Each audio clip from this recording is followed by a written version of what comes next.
OK, bonjour à tous, soyez bénis dans le nom de Jésus. On est ensemble avec vous à nouveau aujourd'hui pour vous partager des témoignages de la gloire de Dieu ici même au Québec, dans le passé, à travers la vie de mon père. Puis on a préparé quelque chose pour vous aujourd'hui dans cette capsule-là. C'est vraiment un beau miracle, c'est quelque chose de tout à fait surnaturel. On est convaincu que beaucoup de gens vont être touchés par ça. Je vais laisser mon père le raconter, mais ça s'est passé en Abitibi, à Val-d'Or. J'ai noté autour de l'année 1991. C'est un miracle guérison surnaturelle qui s'est produit lors d'un accident qui a eu un jeune garçon de 6 ans, presque 7 ans, 6 ans et demi, qui a été écrasé en voiture puis qui a été surnaturellement guéri à travers mon père en 91. Fait que je vais le laisser raconter ça. Bonjour à tous. Ça me fait plaisir de raconter cette petite histoire qui est absolument vraie, là. Qui s'est passé à Val-d'Or en Abitibi. On était allé magasiner, mon épouse, puis quand on est arrivé au centre d'achat, eh bien, on avait un jeune garçon avec nous autres dans l'auto, qui était assis en arrière, mais il y avait plu, c'était le mois de novembre, il y avait plu, puis ça avait gelé. Fait qu'on a arrêté, c'était en avant du centre d'achat, pour faire débarquer mon épouse puis le garçon. Quand on est arrêté, la porte était gelée de l'autre, du côté droit du char, puis il est sorti du côté gauche, puis il était en arrière, puis il a passé par en avant, mais moi je l'ai pas vu parce que je parlais à mon épouse à travers la vitre de mon char que j'avais ouvert. Toi, tu pensais que le jeune il était sorti du même côté que Janine? C'est ça. Dans le fond, il était passé de l'autre côté. Il était passé de l'autre côté, puis il avait tombé en avant du char. Puis là, moi, je le voyais plus, le char le cachait. Et là, ben, ma femme m'allait partir l'auto. J'étais parti pour aller au stationnement. Puis là, j'ai senti qu'il y avait quelque chose, je passais par-dessus quelque chose, puis il n'y avait rien là. C'était de l'asphalte, juste en avant du centre d'achat. Mais il y avait une glace noire sur l'asphalte. Puis là, lui, il essayait de s'élever, mais il pouvait pas parce qu'il glissait sur la glace. Puis là, j'ai sauté, il a passé dessus avec l'auto. Fait que là, ben, j'entendais crier mon épouse. J'ai dit, qu'est-ce que t'as? Elle a dit, tu viens de passer sur le petit garçon. Fait que là, ben, j'ai dit, wow, là, j'ai sorti vite, puis là, j'ai commandé au nom de Jésus-Christ. C'était toute une attaque à notre foi là. J'ai commandé au nom de Jésus-Christ, la touche de Dieu. Puis là, il y avait beaucoup de monde sur le trottoir qui disait, ah, il est mort, il est mort, il est mort, il est mort. Dans le fond, quand t'as entendu ta femme dire ça, dans le fond, ben là, t'as sorti de l'auto puis t'as trouvé le garçon qui était là. Ouais. Là, tu l'as saisi tout de suite. C'est ça. Là, ben, on est parti, on a dit, bon, on va aller à l'hôpital. Puis on peut pas le laisser ça comme ça, parce que tout le monde disait qu'il était mort. On s'en allait à l'hôpital, tout était pas tellement loin. Puis, là, on a rentré à l'hôpital. Là, les docteurs, ça dernièrement, il y avait juste une urgence qui venait d'avoir le lieu. Et là, les docteurs étaient pris avec l'urgence. On a rentré, puis j'ai dit aux infirmières, j'ai dit, viens de passer sur le garçon. Et puis, là, ben, ils l'ont mis sur une civière, puis les infirmières n'osaient pas le toucher. Parce qu'il a passé avec un auto, un tempo, avec le moteur en avant en plus. C'est grave. Mais il était supposé de mourir. D'après ce que les docteurs ont dit, là, à peu près 10-15 minutes après, les docteurs ont été relâchés, ils sont venus, puis les 3 docteurs, puis là, ils ont examiné les bras, les jambes, ils ont fait toutes sortes de petits mouvements, ils ont touché un peu dans son thorax, dans le dos, tout ça. Ils ont dit, il semblerait qu'il n'y a rien, on peut pas comprendre ça, il serait supposé d'être mort. Mais d'après ce qu'on peut voir, ben là, ils ont dit, si vous voulez, on va le garder 1 heure. En observation. J'ai dit, OK, pas de problème. Mais moi, j'ai été dans la salle d'urgence. Puis là, j'ai rencontré justement, j'avais un monsieur là, qui avait déjà parlé du Seigneur. Puis là, je l'ai rencontré là, il était malade, il avait les veines, il avait bloqué. Puis là, j'ai témoigné encore du Seigneur. J'ai parlé avec lui une secousse. Puis au bout d'1 heure, on est retourné dans la chambre de...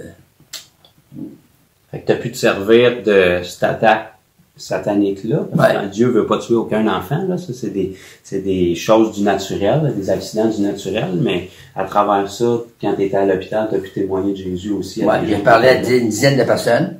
Après ça, j'ai retourné, pour l'enfant. Puis là, ils m'ont dit, il semblerait qu'il n'y a rien, c'est incomprenable, mais il semblerait qu'il n'y a rien. Ils ont dit, si vous voulez, on va le garder avec une autre heure. Ben, j'ai dit, OK. J'ai retourné dans la chambre d'urgence. Puis là, l'urgence, ben là, il y en avait qui avaient parti, puis il y en avait d'autres qui étaient rentrés. Là, j'ai témoigné encore de nouveau. Dans la salle d'attente de l'urgence. Dans la salle d'urgence, dans l'attente. Là, j'ai parlé encore à peu près 1 heure. Puis au bout d'1 heure, ben, là, j'ai retourné pour voir. Puis là, les docteurs, ils ont dit, ben, on comprend pas ça, M. Bouchard. C'est impossible à comprendre. Ils ont dit, il devrait, naturellement, il devrait être mort. Puis, ils ont emmené les chevaux, puis s'ils toussent, ramenait vite parce qu'il était une hémorragie interne. Puis là, on s'est en allé chez nous. On s'est couché. Puis là, la chambre était pas loin. Et tout d'un coup, là, il a commencé à tousser. Là, je me suis levé dans 2-3 jours. J'étais rendu là, puis j'ai commandé au nom de Jésus-Christ de dormir. Puis là, la paix est venue sur lui, il s'est endormi. Puis le docteur nous avait dit demain matin, il dit, par exemple, surprenez-vous pas, il va être vraiment raide. Parce que, tu sais, c'était un char qui te passe sur le dos, un enfant de 6 ans et demi, 7 ans, le lendemain, c'est normal qu'il soit raide, tu sais, qu'il ait des douleurs.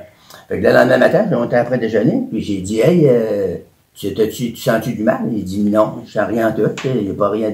La seule affaire qu'il y avait une petite barre bleue sur les reins, sur le dos. C'était que la roue avait tourné un peu dessous, puis il avait graffiné le dessus du dos, puis c'est tout ce qu'il y a eu. Fait que moi, je sais absolument que c'est un ange de Dieu, c'est la puissance de Dieu surnaturelle qui a soulevé le choc, qui l'a protégé. Fait que c'est à peu près ça qui est arrivé. Puis ce jeune garçon, c'est Jonathan, c'est notre fils ici aujourd'hui avec 34 ans. Moi-même. Il est en parfaite santé. 34 ans plus tard, c'est raté. Satan n'a pas réussi à le tuer. Et puis, ben moi, j'avais presque 7 ans, dans le fond. J'avais 6 ans et 8-10 mois. Fait que je me souviens parfaitement bien là, de l'événement. Puis, tout ce que je peux dire, naturellement, avec la connaissance de Dieu que j'avais à cette époque-là, moi, quand je suis tombé devant le véhicule sur la glace, dans le fond, j'étais presque rendu au trottoir. Fait que ce que je me souviens très clairement, c'est que j'avais mis mes mains sur le trottoir pour m'aider à me relever. Parce que j'avais glissé volontairement sur la glace en me disant que ça serait moins dangereux que de marcher parce que je voyais que c'était de la glace. Puis j'ai comme pogné une patch de sel ou de roche qu'il y avait, puis ça m'a fait tomber. Puis là, je m'apprêtais à me relever sur le trottoir quand que je me suis juste rendu compte que j'étais pas capable de me lever. C'est comme s'il y avait quelqu'un de plus fort qui me retenait. Naturellement, c'était la voiture qui me retenait, fait qu'elle était un petit peu plus forte que moi. Mais tout ce que j'avais comme sensation, c'est juste que j'étais pas capable de me lever parce qu'il y avait quelque chose qui me retenait. Mais j'ai pas senti aucune pression, aucun écrasement, aucune suffocation ou fracture quelconque normale que le poids d'un véhicule pourrait faire, parce que non seulement l'auto il a passé, puis c'est comme stationné sur moi, mais en plus, quand ma mère était témoin de l'accident, puis il y avait plusieurs personnes aussi qui étaient devant le magasin qui ont été témoins, ben là, naturellement, mon père a reculé la voiture en plus, fait qu'il se trouve à m'avoir écrasé comme 2 fois avec la voiture. C'était un accident, hein? Non, on voulait pas le bailler. Puis, fait que c'est ça. Mais, tu sais, avec Dieu, il n'y a pas de limite. J'ai vraiment eu aucune douleur, aucune fracture, aucune suffocation, puis aucune séquelle de ça, à part ce que les médecins ont vu. Parce que quand mon père a embrayé l'auto pour reculer vite, c'est comme si la roue avait comme tourné, spiné de sourd un peu dans mon manteau, parce que c'était l'hiver, puis ça avait comme coincé ma peau, ça avait fait comme une trace de pneu là, dans mon dos, un rayon du pneu dans mon dos. C'est tout ce qu'il voyait. Fait que je me souviens qu'on avait passé une partie de la nuit à l'hôpital, puis moi j'étais très bien, fait que j'aidais les infirmières à pousser les civières, puis dans qu'est-ce qu'ils pouvaient faire, le temps qu'ils me passent le test, puis ça a été beaucoup plus long que prévu parce qu'ils comprenaient pas naturellement, eux autres sont logiques, là, ils essaient de voir dans le naturel, ils comprenaient pas comment ça qu'il y avait aucun dommage qui était fait comme ça. Puis c'est rare que les docteurs disent c'est un miracle, mais là ils l'ont dit. Ils ont dit ça, c'est vraiment un miracle. C'est ça. Inexplicable pour la science, mais notre Dieu, il est au-dessus de ça. Ouais.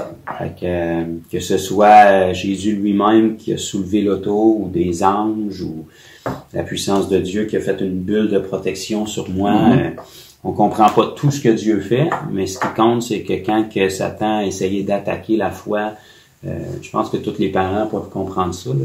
Quand que nos enfants sont atteints, j'imagine que c'est jamais agréable. Puis mais ça a poussé la foi de mon père à exploser pour le besoin qui était là, puis Dieu a intervenu. Fait que 34 ans plus tard, je suis là, puis je peux proclamer le témoignage que Jésus guérit encore, il est vivant, puis j'y appartiens maintenant. Fait que ce que l'ennemi a essayé de faire pour détruire, ben maintenant c'est raté, parce qu'il y a beaucoup de gens qui sont guéris par ma vie, par celle de mon père, par plein d'autres mondes. Fait que toute la gloire à Dieu pour ça. Puis pour ceux qui ne le savaient pas, ben chaque fois que vous me voyez, vous avez un miracle devant les yeux. C'est ça. Fait que soyez bénis dans le nom de Jésus, partagez ce témoignage-là, peut-être pour aider des gens dans votre entourage. Puis gloire à Dieu.